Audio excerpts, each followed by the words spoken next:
plants? I suppose you can. I can see the camera, so that's a good start. Hi guys, my name's Judy. Welcome back to my YouTube channel. In today's video, I'm doing a prayer plant collection video. So this is gonna cover my Calathea, my Maranta, Triostar, Stromanthe, Ctenanthe, and Maranta. I think I said that already. Anyway, it's gonna be quite a lengthy video because I'm gonna talk about each plant. So please like this video if you find that you do like it, subscribe if you haven't, and let's get to it.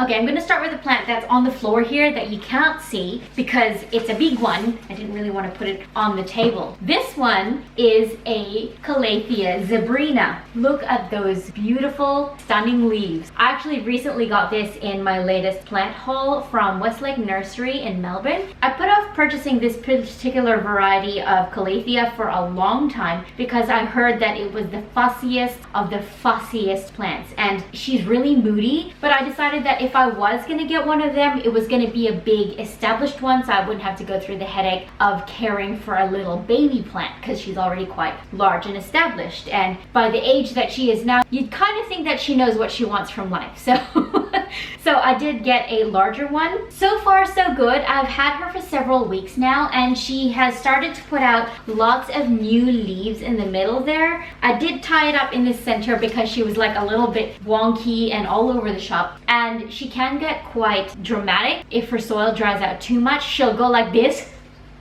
And then when I water her, she'll just come back all nice and pretty, and she'll be like, oh wait, I'm not dead. So yeah, I'm actually really happy that I got this one. The leaves are quite velvety and beautiful. It does have a lot of browning edges, but I think that's just a reality of this plant. You're never really gonna get a plant that is pristine and without some brown edges somewhere, not unless you were like the best horticulturalist in the world, and I'm not. I'm just a person who loves plants. It's just a hobby for me. But yeah, so that's the first one, Calathea zebrina. Look at those stunning leaves though. Can you see that? Ah, so pretty. So pretty. Okay, next up we have this Calathea peacock. It's a little bit hard moving plants around. She is stunning.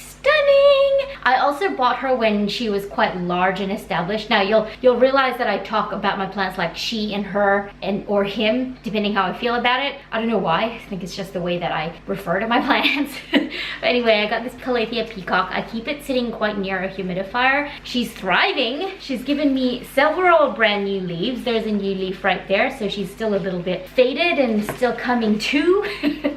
But look at the underside of these leaves. It's so beautiful. Stunning shimmery burgundy. This is actually quite cheap. I think I got this for $30 from Botanica in Melbourne. Quite a large plant. They've got such like really good quality plants. So that's one right there. Next is my Calathea orbifolia. This is actually two plants that I bought from the nursery and potted together in this one pot here to make it a little bit bigger and fuller. That's a little trick that I like to do, which I talked about in my last video. I'll leave it linked down below if you guys want to see that, or up in one of the cards up here. But I keep this one sitting right next to a humidifier, which is why the leaves are quite wet actually. But let me see, she has a new leaf coming through there and a couple little growth points coming through on the other side as well. I can't wait till this orbifolia gets quite large. I've seen photos of the orbifolia when she's huge and absolutely stunning. So it is quite a slow growing plant, so I just kind of have to be a bit patient with it. And we're now coming into the colder month of the year here in Australia as well, so I kind of just need to have a bit of patience with it and let her do her thing. Next up we have this Triostar, this Stromanthe Triostar. This is also one of the recent purchases I got from Westlake Nursery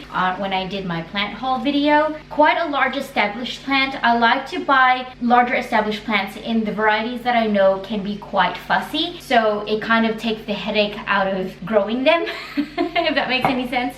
If I know that they struggle when they're quite small, then I will go ahead and just save up and purchase a larger version of the plant. She seems quite happy. I haven't really had any trouble with her yet. There's a few imperfections on the leaves, but that's just, again, a reality of plants in general. I'm gonna move these so I can show you guys close up. Look at that foliage, absolutely stunning. Now, if you guys want to know plant care of these individual plants, or maybe not individual, but just a plant care video in general of my Calathea, because I did have someone comment on one of my previous videos asking for a plant care video for Calathea or the prayer plant variety. That video is coming up next week, so I've already filmed that video. It'll come up next week, so keep your eyes peeled for that. I was kind of a little bit worried about filming a plant care video for prayer plants because I have killed a few in my plant collection journey, but they were very, very early on when I didn't really understand houseplants. So it just does help to see plant care videos and such like. So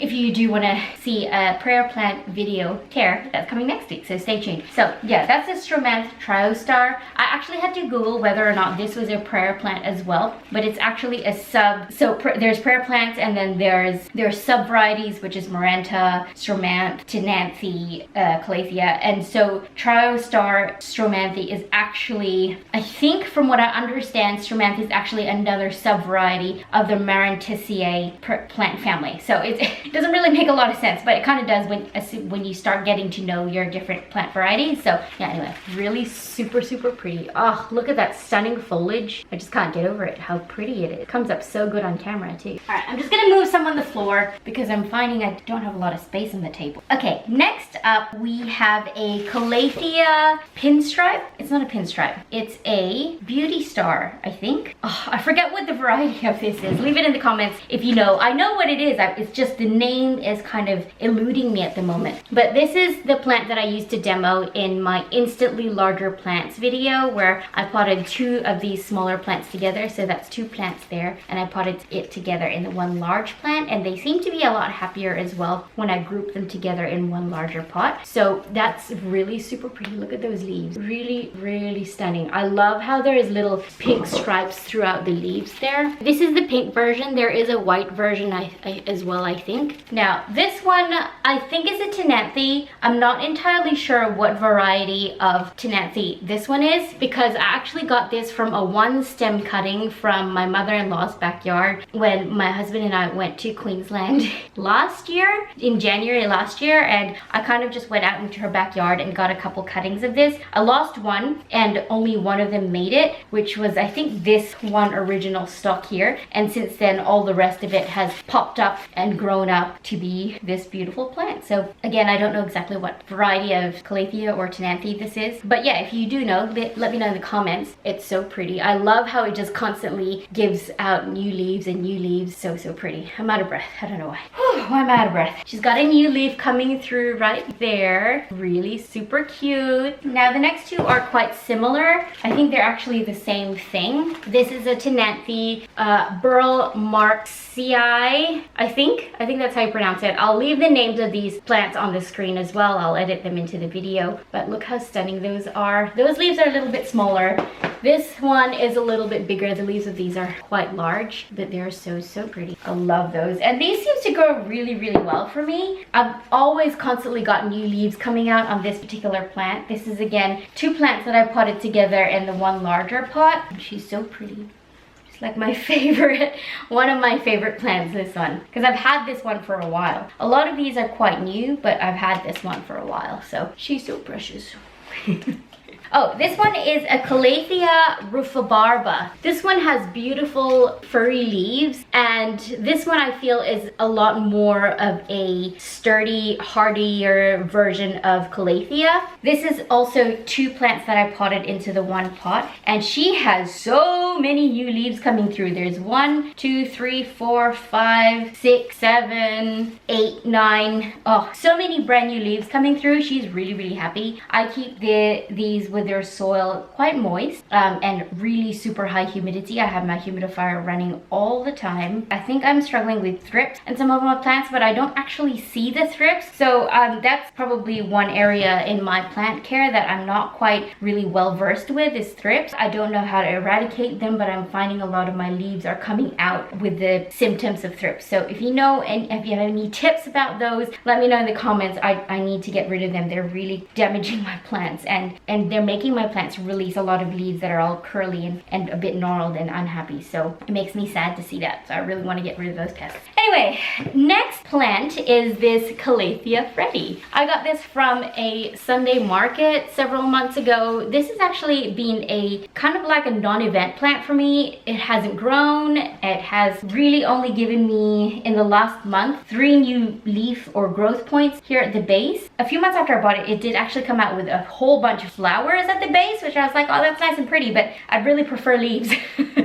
But anyway, it didn't really matter. I pulled all the flowers out and it's now started to give me some leaves there. So hopefully after a bit of time, maybe it hasn't quite reached that threshold yet where it's passed from young plant to adolescent plant. I feel like once my plants reach that threshold, they'll start taking off after that. So yeah, Calathea freddie is a little bit of a struggle and a bit of a challenge for me. The leaves aren't the prettiest looking leaves. They are a bit damaged. I'll show you because that's just the realities of plant parenting. Not all the plants are perfect. Not all the plants are beautiful, but I mean, this one's beautiful. I'm sorry, I didn't mean to say you're ugly. It's just I struggle with you. You're a problem plant. All right, next up, I have my Maranta red vein. I have one big one here, which I'm not going to be holding up because it's hella heavy, but I do have one smaller one here. This is the first one that I bought as a cutting off online, some online shop. It was like 3 leaves when I first got it, and now it's got not 3 leaves, it's got more. And then I recently purchased this also in my recent plant haul from Formosa Gardens in Ballarat. But this one's throwing out so many brand new leaves, and this one, I kind of feel like she's stopped a little bit because it's starting to get colder now. We're coming into the colder months. It's not as constantly warm as it has been previously, but yeah, I feel like maybe maybe it's because I need to water it. Oh, she's very dry. I'm sorry. I'll water you when I finish this video. But look at those leaves. I love the leaves of this Maranta pinstripe, red vein pinstripe. It was a wish list plant for me for a very, very long time. So when I finally found this larger plant at Formosa Gardens, I snatched it up right away. Look at those leaves. Such stunning foliage. And I feel like it's a very fast growing plant for me as well. Okay, what's next? What haven't I talked about? Oh, Ctenanthe Grey Star.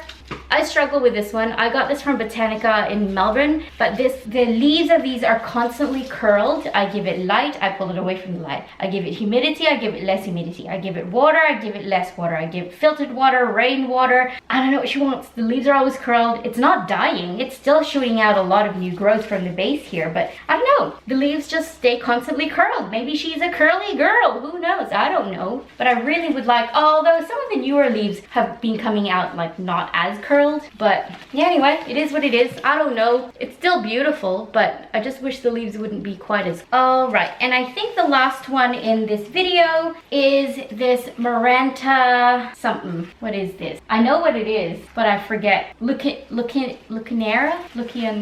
I don't know. I gotta Google this. Yeah, I was right. Leuconeura. I don't know if I'm pronouncing it right, but it is a Maranta leuconeura. I don't know. I'll leave it on the screen how it's spelled. I got this from Bunnings several months ago. She has since exploded. It was climbing up a little, you know, those little arch plastic things that you find in plants at nurseries. It was climbing up that, but I let it down because I kind of wanted a trailing plant. She looks kind of unruly, but I think when she grows out and fills out, she'll be a lot prettier. Look at these new leaves. There's one coming out there, one there, one there. So pretty. Since I purchased this plant, a lot of this is kind of like new growth, all of this, and it's extended out a lot more since I bought it as well. Okay, so this is one pot of many, oh, not many, but just like 4 varieties. So I had a lot of little plants like I was talking about just before, little plants that were struggling to stay alive. So what I did was I potted these 4 varieties into these one larger pot, and this is a Calathea pink something. I don't know exactly what it is. This is a Ctenanthe Grey star. This is a rattlesnake Calathea, and then we have is it a peacock? It's a smaller version of this one here. So I potted all 4 of them together in the one larger pot, and they've actually started to do a lot better and start actually growing new leaves. So if you have smaller plants that are kind of struggling of the same variety with the same care you can pot them together into one larger pot, and having them grouped together sometimes keeps them happy. It's sometimes worth a try. I was struggling with these 4. I wasn't really happy with them. I didn't really like them, but I like them a lot better now, potted into this one pot here. So that's just something that you could try as well if you find that your smaller plants are struggling. That's all my prayer plant. That's really bright. The sun's coming through. Okay guys, that's it for this video. Again, if you want a plant care, how I care for my plants, and just general tips and tricks on how I keep my prayer plants happy, then tune in for next week's video where I talk about all of that. For now, thank you guys so much for watching today's video. Let me know what your favorite prayer plant is, or if you can't keep them alive, I would suggest try again. Try again. And if you struggle to keep them alive, maybe try buying a bigger one, because then it's more established. Sometimes younger baby plants are a little bit more difficult to take care of because they need more, I don't know, the younger they are, the more they are susceptible to pests or dying. So, you know, I think it's just the way it is. It's sometimes it's not you, sometimes it's the plant. So it's just a matter of weighing up and talking to your plants and listening to them as well. So yeah, that's it for this video. Please give it a thumbs up if you enjoyed it, or a thumbs down if you didn't. Either way, please subscribe if you haven't. Thank you guys so much for watching, and I will see you all in my next video. Bye!